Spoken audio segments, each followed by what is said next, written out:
Hello and welcome to Sloths Love to Read. This is Carrie Ann. Today we are going to be reading a really cute story, and this comes from a chapter book called Katy on Broadway by Ella English. It is the first 3 chapters, and this is our special guest for today. Miss Ella English will be reading those 3 chapters from her book, Katy on Broadway. Let's get started.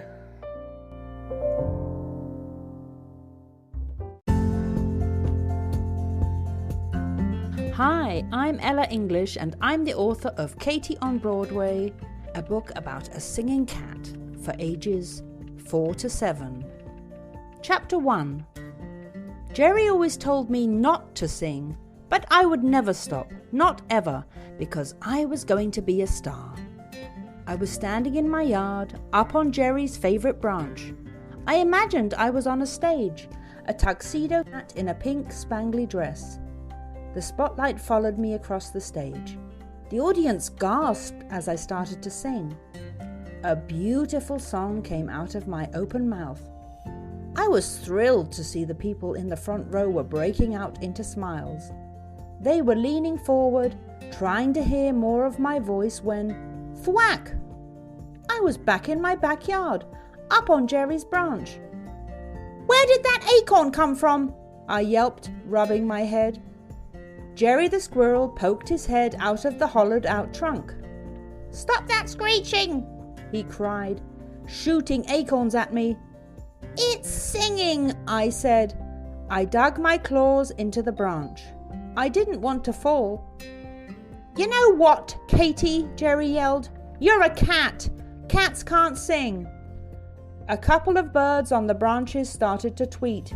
"Stop that caterwauling," twittered a bluebird. "What a racket," added an orange bird. Bonk! Thud! Gerry giggled. The birds dove down and flapped around me as I lost my balance and tumbled to the ground. "You can't sing," cried the bluebird. "You need to leave. Give us a bit of peace," chirped the orange bird. "Singing is for the birds." Gerry looked down at me. "Not for cute little cats like you, Katy." But I loved to sing, so I wasn't going to let them stop me. "Take that!" I cried, throwing some acorns up at Gerry. The birds flapped away. "What a diva!" said the orange bird. "What kind of cat are you?" said the bluebird, flying up close to my face. "You'd rather sing your awful songs than try to catch a bird. It's just not natural." I felt like crying, but I puffed out my chest instead. "One day, I'll be a superstar. You'll see." Gerry laughed. "Superstar? You've never even been out of this garden. And you never will, because you're just a fraidy cat." Gerry started to chant. "Katy cat is a fraidy cat." The orange birds somersaulted through the air, landing on my nose and making my whiskers tremble. "Fraidy Katy!" "Hey!" I shouted.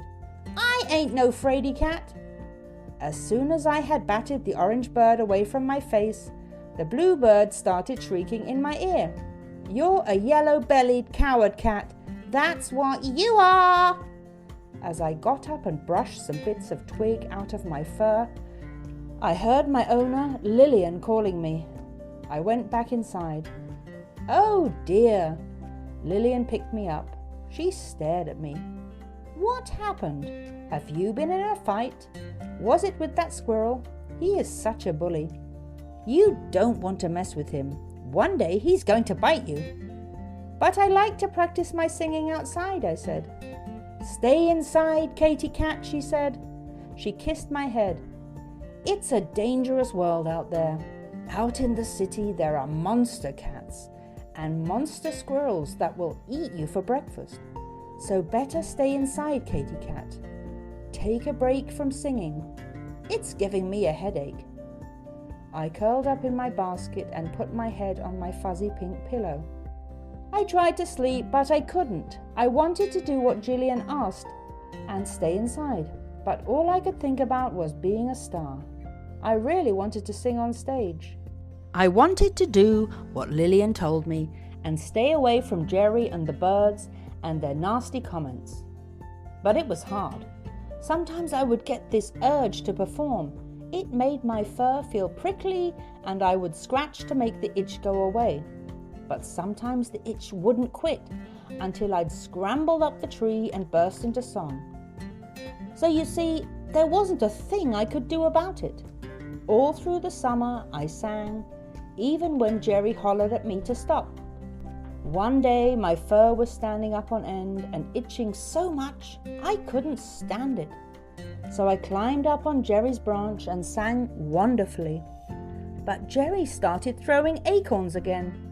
This time I held a metal trash can lid. Gerry's acorns pinged off the lid. Gerry shrieked, "No fair, you're wearing armour." Suddenly I had had enough. "Take that, Gerry, take that once and for all," I roared. Flinging the trash can lid at Gerry, I jumped. Whoosh! Closing my eyes, I flew. I was feeling scared and excited, all knotted together in my tummy. But there was no turning back. I sailed in a high arc. I landed on the pretzel cart. The pretzel man screamed and waved his big red hands at me. Pretzels flew everywhere. Gerry was still trying to hit me with acorns. I leapt from the cart to the ground and ran down the street. Motorcycles zoomed past. Cars and trucks thundered by, making the ground tremble. I was terrified I was going to be flattened. I sniffed the air. It smelt of sugary nuts roasting. It smelt of pizza pies sizzling in ovens. I was dodging my way through the traffic when a yellow taxi blared its horn. I jumped. The taxi had run over my tail. "Watch where you're going," a man yelled from inside the cab. I scrambled up onto the sidewalk and started to run. Chapter 3. I was running fast, not looking where I was going.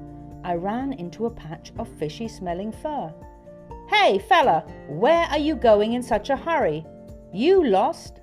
I stepped back and looked straight into the eyes of a raggedy ginger cat with a tear in his ear.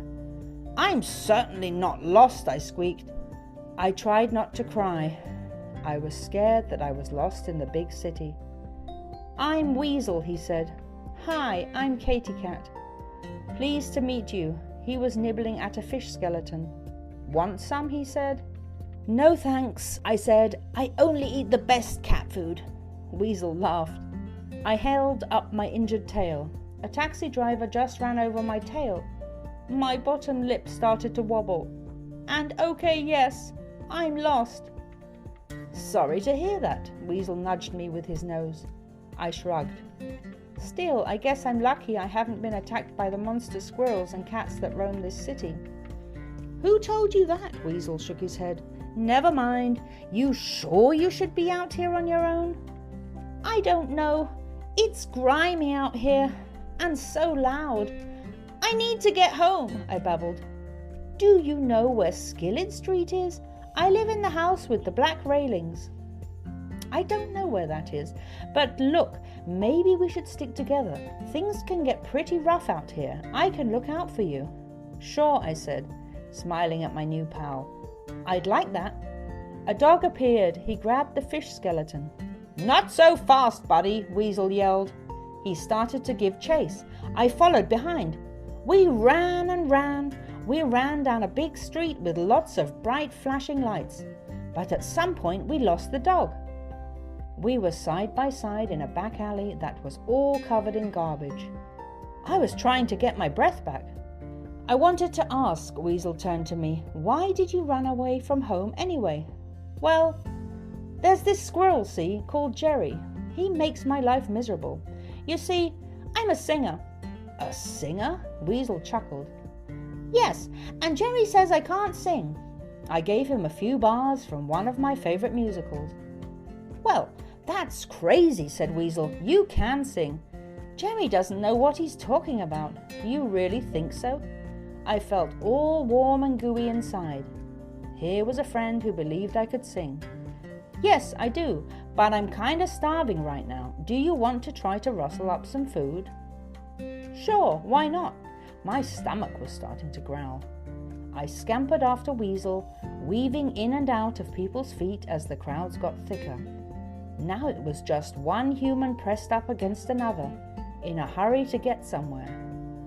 On top of that were more car horns, bright lights, flashing billboards, and cars that were bumper to bumper. I would have lost my mind without Weasel. I followed him into the back door of a building. People were carrying boxes full of wine and crates of cheese. They didn't notice as we rushed up some stairs. We scampered along a corridor until we came to a kitchen full of people. They were running about and stirring big, bubbling pots of soup. Weasel led me through another door back outside. He jumped into a dumpster of rotten food. I didn't want to jump in, but I held my nose and jumped. It was smelly. There were bits of meat, lettuce, and fish heads under our feet. I didn't really like being in the dumpster, but I was hungry, so I began nibbling on a lobster claw. Weasel and I lay back when we had finished our meal. As I looked at Weasel, I wondered what I was doing here. I had run away from home to get a taste of the big wide world. But now my fur stank of rotten veggies and I was sleeping on garbage.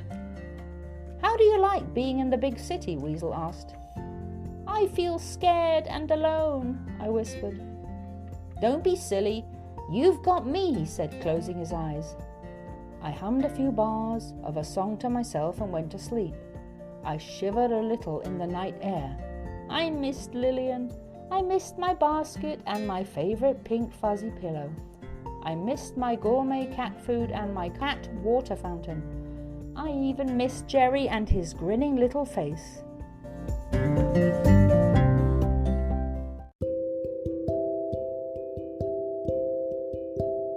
Oh, this is just such a cute story. I have really, really enjoyed listening to Miss Ella English read her first 3 chapters of Katy on Broadway. This book can be found at Amazon.com or at ellaenglish.com. I hope that you will check out this chapter book. It just sounds so adorable. I know that I would absolutely love to read the rest of this story and to find out if Katy becomes a star on Broadway. Thank you so much again for listening, and I hope you've enjoyed today's book.